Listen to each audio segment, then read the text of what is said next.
ভাইয়ের কপালে দিলাম ফোঁটা, বৌদির মুখে মুড়ো ঝাঁটা।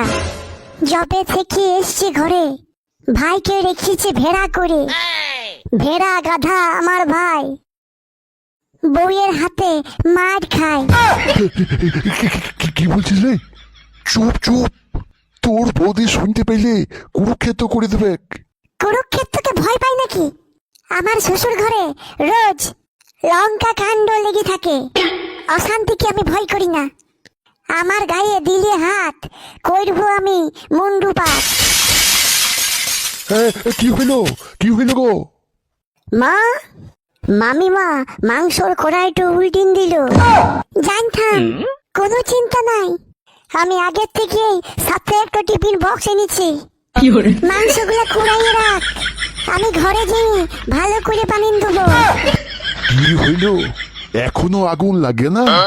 মানে কি বলতে চাইছো? না মানে প্রদীপটা এখনো জ্বালাও নয়, সেটাই বলছি। এই জামাই, তুমি তুমি এইখানে? এবার বোনের কাছে ফোটালিতে যাও নাই? কি করে যাব দাদা, তোমার বোন যেতে দিল কই? যাবে মানে? ওর ক্ষমতা আছে? ওর বোন আমাকে অপমান করেছে। যেখানে বইয়ের সম্মান নাই সেখানে ও যায় না। কি তোকে অপমান?